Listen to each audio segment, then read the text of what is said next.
Look, at least we're not Justice League fans. All right. Thank you. True. Whatever. Yes. You said it best on Twitter, Rude. You said, no, it's not perfect, and yes, we want more, but celebrate the fact that having a majority in both houses in the presidency just allowed Democrats and Democrats alone to lift millions of people out of poverty. As someone once said, this is a big deal. Thank you. It really, I think we have to take a second, despite the media, despite Republicans, to go, this really is a big effing deal, right? Yeah. Yeah. Democrats need to pause for a moment, take the win, and don't hedge on bragging about it as things go on. Thank you. Mm-hmm. Thank you. you. Get the messaging going on it too, because there's so many things in here that people don't even know about. I bet nobody knows about the pension reform that's in here that helps secure pensions across the entire country. You know, it's so funny. Oh, God, don't get me again with Chuck Todd, but John Barrasso's asked about the wild popularity of this bill, and he's like, oh, well, Chuck, I think when people start seeing what's in here, that's going to decline. I'm like, no, you're afraid once people really know what's in here, it's going to be even more wildly popular, right? Right. And that's why they need to make this A to B connection. Democrats pass this funding so your schools can open safely.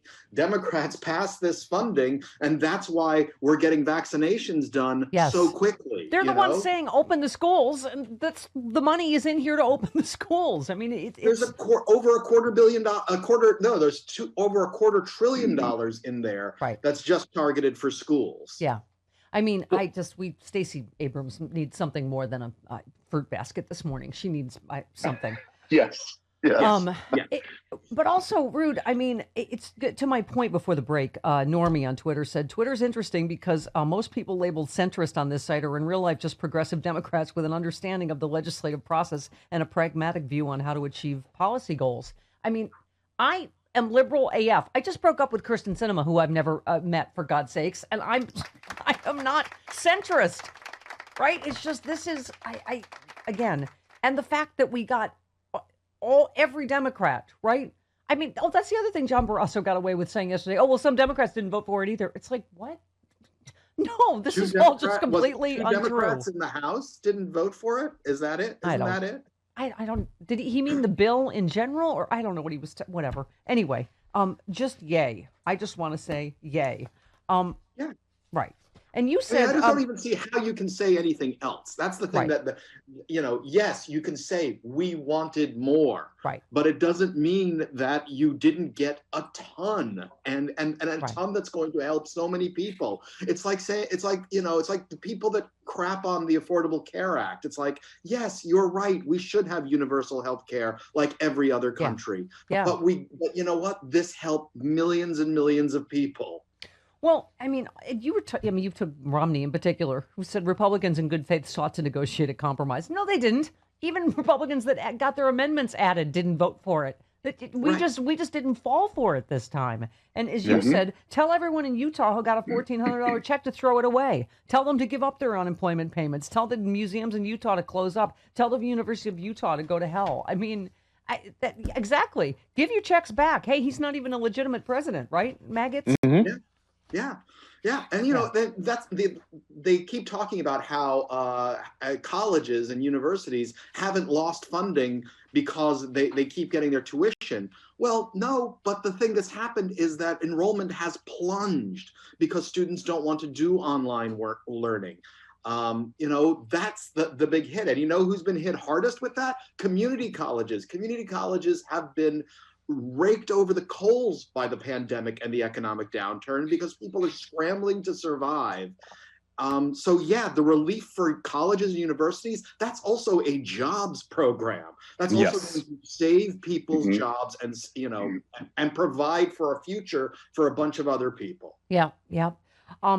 By the way, you about my ex-wife tweeted about Sinema. You said, I mean, was she doing it as a tribute to fellow Arizona John McCain's thumbs down on killing the Affordable Care Act? If so, the timing. Yeah, it's just, wow. Some people were saying, like, if a piece of tape can, end someone's political career, I mean, I don't know if it will, but it's just, I don't know what to say. You know what bugs me most in that is that if you watch just before, she sort of is tapping Mitch McConnell and it's almost like she's saying, watch what I'm going to do. I'm going to do this John McCain thing. Boy, I mean, you're entitled to vote how you want. It's just, okay. All right. You also said find a way to neutralize Manchin's vote, or the next 2 years will be nonstop bowing and scraping to this. I have to say, he started to give a little on the filibuster about making it at least a talking filibuster. I was like, oh, that's a little movement. That's good, right? I'm in on that. Yeah. As a first step, right? Yeah, I just read the most fascinating thread of somebody saying, all right, let's look at Manchin in a positive light. And it was like, look at, that he got the Republicans to go all in on, here's the rational conservative Democrat. That the Senate GOP actually even tweeted out something that sort of supported him. And then he turned around, voted for the bill, went on the Sunday shows and said, this is an awesome bill. And maybe we need to maybe we need to reform the filibuster. Yeah. And it was like, maybe this guy who's been in the Senate for so long actually, played them. Listen, you know what? Yeah. I admit to being a gay woman that was temporarily blinded by the hot bisexual woman. Jamie's mounting you. In the Senate. But Joe Biden might be Manchin might be the turnable one. I might have to go turn Joe Manchin. Oh, no. Yeah. He seems a little more fluid than Kyrsten Sinema, which is, I'm just saying.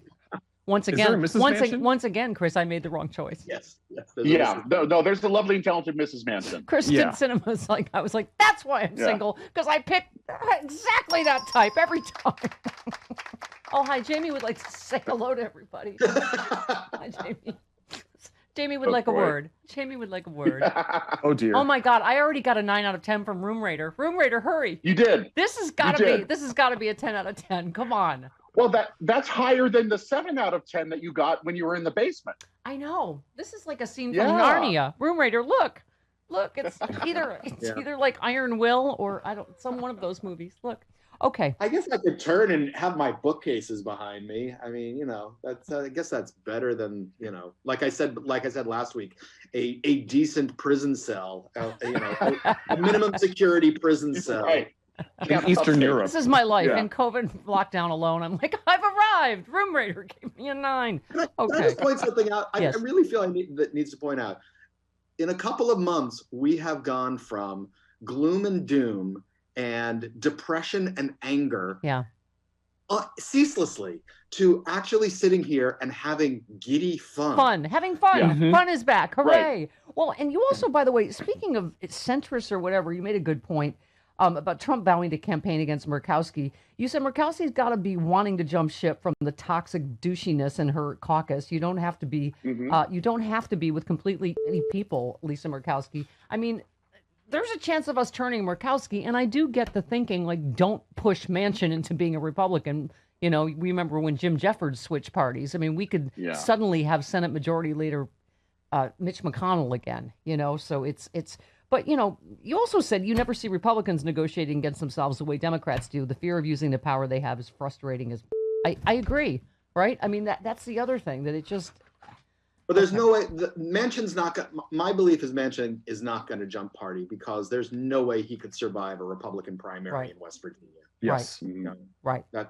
It's just not, I mean, that state is a plus 40 Trump. If he goes into a Republican primary, he'll be eaten alive. And Kyrsten Sinema, I have a hand gesture for you. I'm just not talking to you. I'm not talking to you right now. Well, she could be eaten alive too. Yeah. Rude Louise. Oh. I'm guessing because you are who you are. I know how you meant that. Okay, listen. My God. You do share my love of another woman. You said, "Damn, I love when the press secretary's in the back of her hand." Okay. Okay, and Midas Touch and I got in a fight on Twitter over who we did Saki Bomb first. I'm still going to say it. But we're liberals. We're liberals and we don't lie. So I get that they didn't hear it on my show and I didn't see their tweet, but they were like, we've been doing it for months. I'm like, no one's been doing it for months because Biden's only been in since January 20th. But okay. All right. That's months. So we're going to have Midas Touch on the show because we're allies and I love them and we don't want to have Democrats in disarray. Let's just get our Saki Bomb stuff on our website so Mama can get her beak wet a little bit on the Saki Bomb. merchandise. Oh, good job. Oh, Trademark that. In fact, Trademark it quickly. In fact, Sean, could you please ready cut 12? Please give us a sake bomb while we're talking about it. A lot of Americans are saying that, the surges are happening under President Biden's watch after he reversed some previous policies. So does the administration take any accountability for what's happening? Who are the Americans? Well, I know you don't want to answer to him, but the former president just released a statement saying that the Biden administration must act immediately to end the border nightmare that they have unleashed on our nation. Former President Trump? Yes. We don't take our advice or counsel from former President Trump on immigration policy, which was not only inhumane, but ineffective over the last 4 years. We're going to chart our own path forward, and that includes treating children with humanity and respect and ensuring they're safe when they cross our borders. Oh! Sake. Sake. Oh! Okay, all right. I have another, and she's completely straight, but I can replace my crushes. Oh my God. He's married. I know, married kids, whatever. Okay. Are you sexually harassing the press secretary of the United States? Listen, That'll help speaking us of look her. which, Rude Pundit wrote a great piece on Andrew Cuomo because, you said, first of all, there's absolutely no reason to feel guilty or bad because you found comfort in Cuomo's daily press briefings during lockdown early in the coronavirus pandemic, while President Bumble Magoo, that's one of my favorites, was prancing around and lying about the severity of the situation while, on anyone who would dare ask the federal government to do more. Cuomo was a soothing voice of calm, seemingly honest and straightforward, ready to challenge Trump, and holy, we needed that.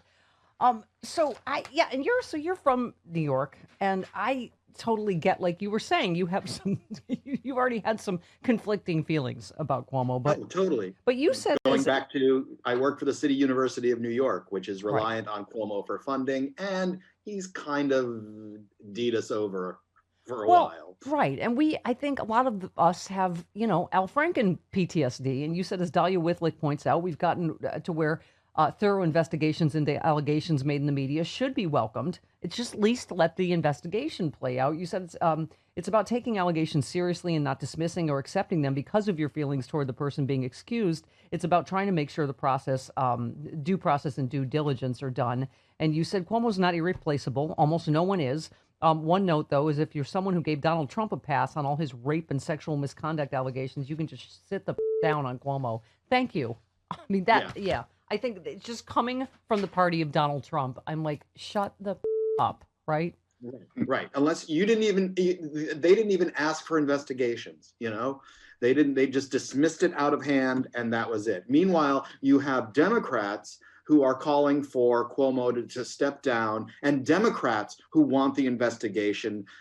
This is us taking care of our party, right. Unlike the Republicans who, just let it slide because MAGA crowds are huge.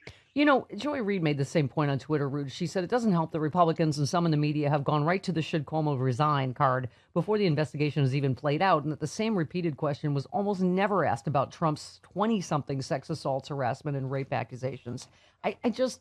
They stick with fake news, lying whores, not going to apologize or resign, and that's it. And then the media moves on, right?